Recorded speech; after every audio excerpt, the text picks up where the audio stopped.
welcome, and we are going ahead with our interviews on the second day of the IFX Expo International in Limassol. We are joined by Demetris Makrides, who is the head of business development at Quadcode. Demetris, thank you for being here. Likewise, thank you for having me, Adonis. Let's start at the beginning, right? Briefly introduce what Quadcode is and explain what makes your turnkey brokerage solution unique.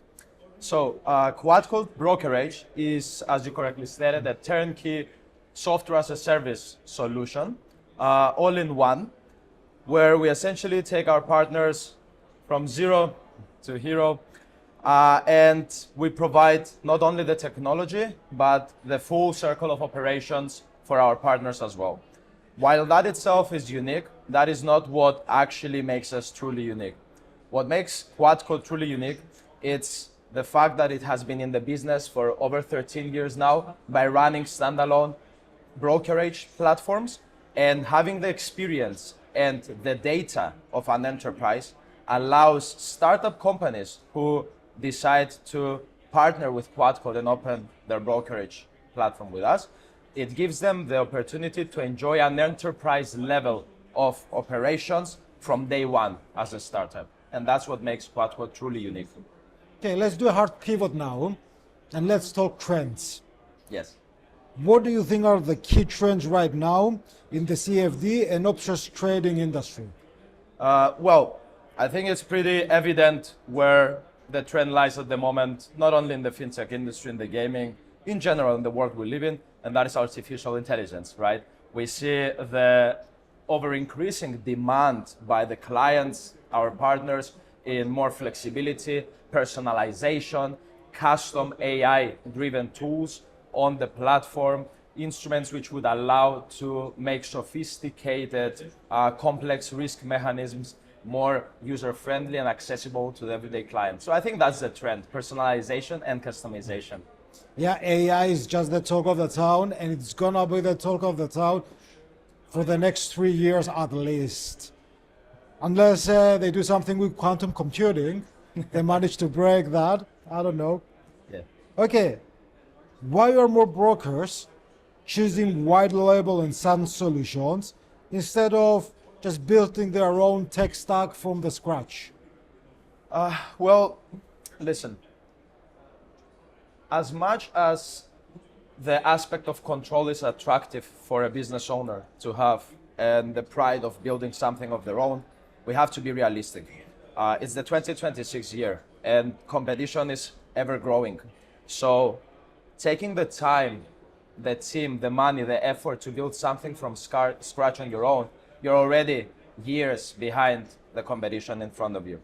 So choosing a software as a service solution allows you to speed up the process. The time to market significantly is reduced.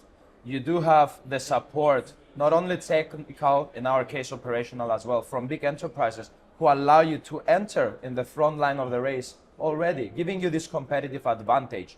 Then you can focus on your marketing, on your branding, on things which will make you more progressive in the market that you're lying in. So I think it's pretty evident itself as well. Why would some startup business owner will choose a SaaS solution rather than building their own technology from scratch? So would you say that this applies more to startups rather than someone going full throttle from the beginning?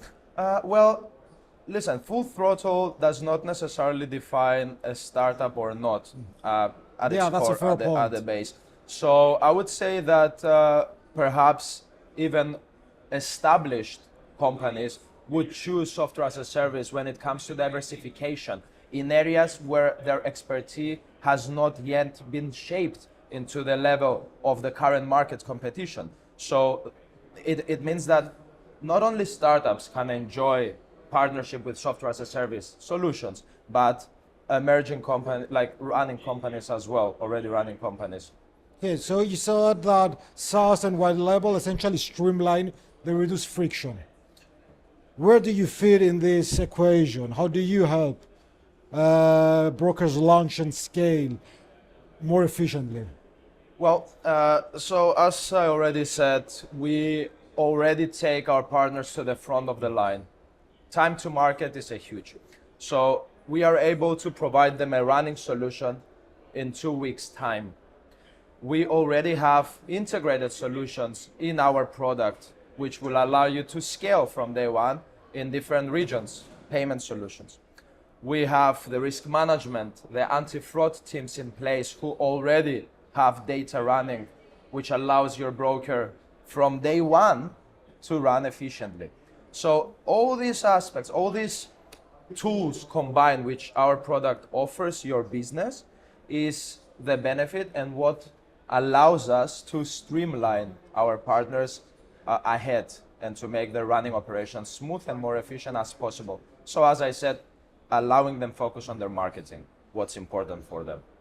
Okay, I'm a broker and I just launched my business.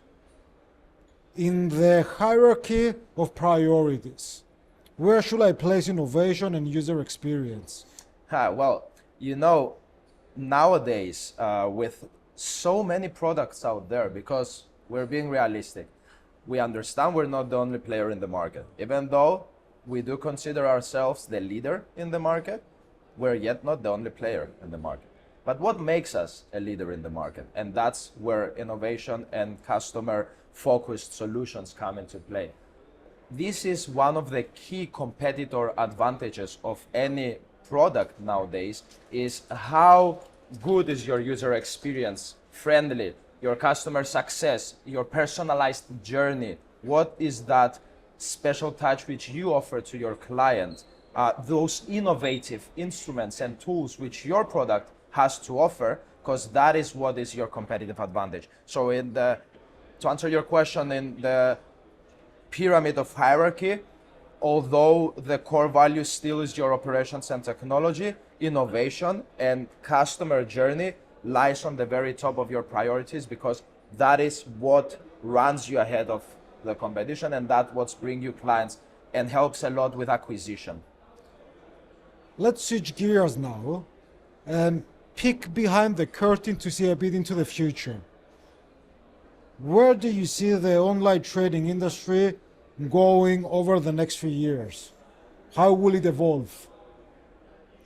Well, I think this lies with the previous question you asked me about what are the key trends of the CFD trading nowadays. Yeah, right. Because as they say in finance, the trend is your friend.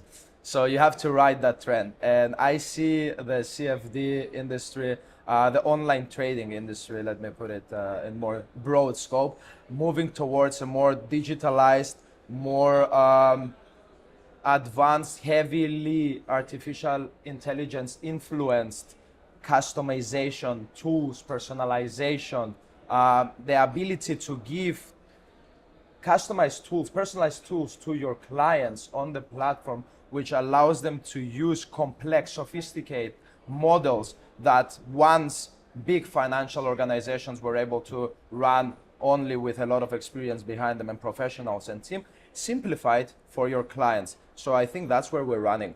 Getting all these complex instruments, all these complex mechanisms around the financial instruments and the institution into the everyday trader in a much more simplified way, making it more personalized, allowing it to be more friendly, and running their operations much more effectively, smoothly, and easy. Let's flip that coin. Talk to me about the biggest challenges they're facing.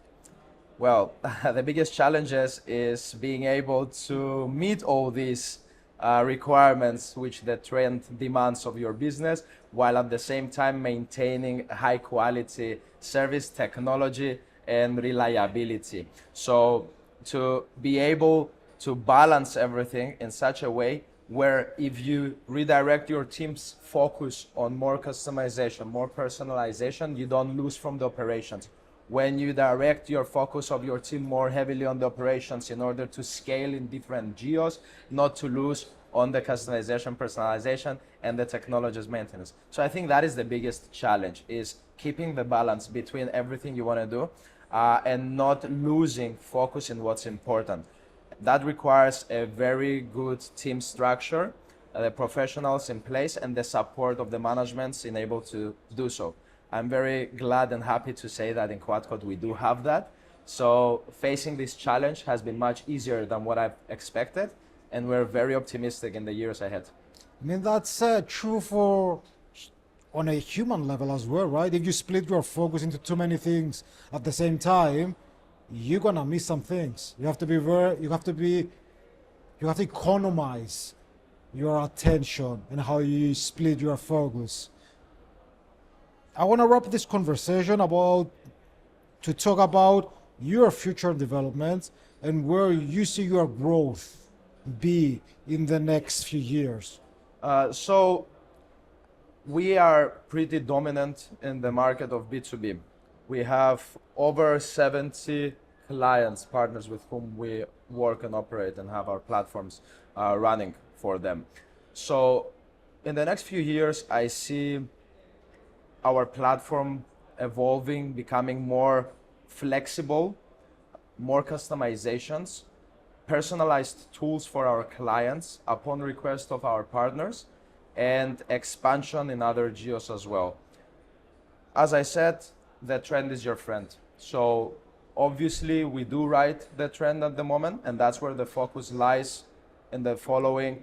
I think years, to be honest, is a very broad time frame to measure evolution nowadays. You know, everything grows exponentially. Every 6 months. So it's easier if you ask me, where do you see your product, how do you see your product evolving in the next quarter, 2 quarters, 3 quarters? Because we have the product line stream planned already, the backlog. Our team is already working on these developments as we speak. So that's a much easier answer to reply.